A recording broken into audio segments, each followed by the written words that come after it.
scary. It's only a matter of time before I start singing. I'm sorry. Okay, so the point was though, taking practice tests. So if you keep taking practice tests after practice tests after practice tests, I think Katie, one of our other tutors, mentioned the other day, she's like, okay, so you've been studying you've been studying, you took a practice test, we went over a couple of drills, and you want to take a practice test the next day. What are you hoping to accomplish by taking that practice? Like, what have you learned that you're hoping to implement that's going to dramatically change your score so much that it's worth taking a practice test? If you can't answer that, like, you probably shouldn't be taking a practice test.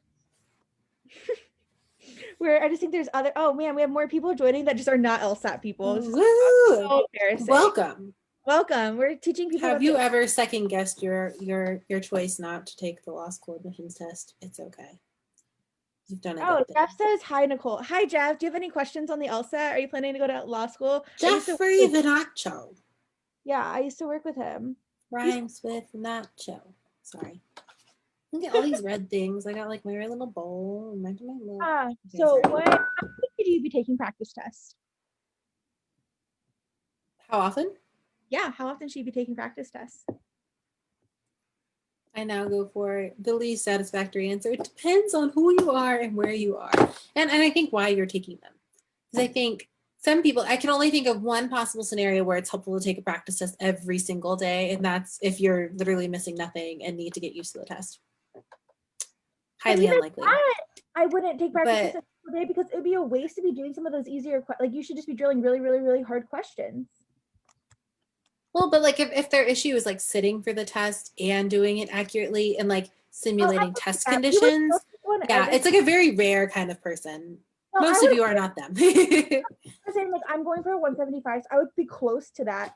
And I need to practice taking practice tests probably more often, but even I'm not taking them every day because 3 hours spent taking a practice test versus 3 hours of drilling, like just like the hardest LR questions ever or really hard reading comp passages, I just feel like is worth more to me than sitting down and taking the whole section test.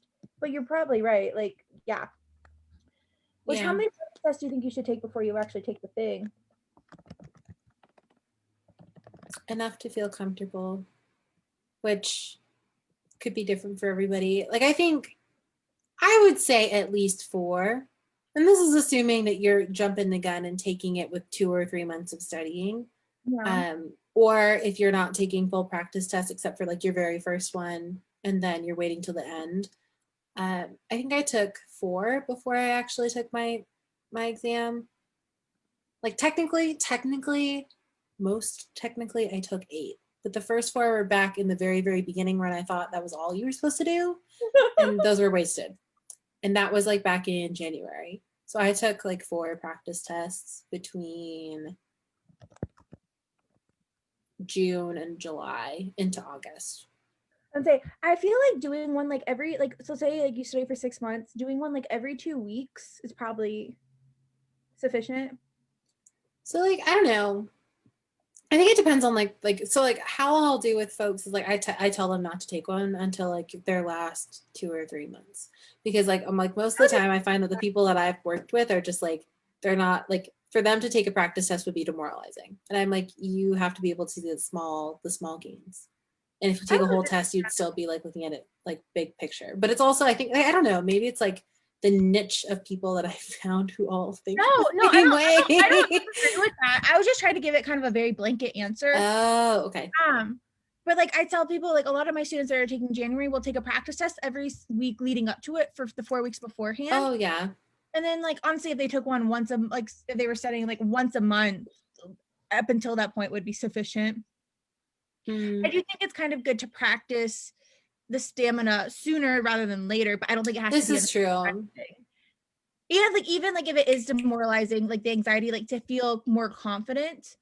Okay, so it was absolutely demoralizing today, but a month from now, maybe it's a little less demoralizing as you can feel a little bit of that growth. But like you said, even if it's not a practice test, like I'm sure if you're telling people not to do practice tests those first 2 or 3 months, you're telling them to do sections.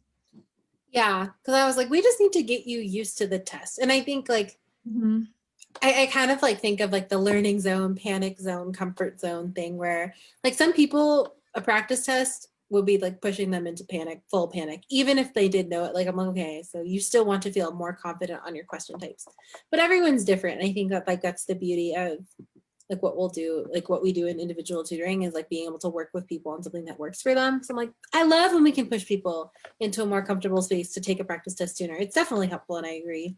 I just don't know. I think I work with a lot of folks who tend to get really panicked, and we just got to break the panic cycle. What do you think causes the panic? Are they afraid of a low score? I think fear of low score, fear of what the low score means, fear of having to give up a dream. Like I had a really beautiful moment with somebody a couple months ago where she was really pushing hard for January, and she was nowhere near ready. Didn't have like the personal capacity to also take the January test and deal with her work stuff and family stuff. And we realized she was pushing back a lot because she's like, I've already pushed off my dream for 14 years to go have a family, and I don't want to push it off again. And I was like, well,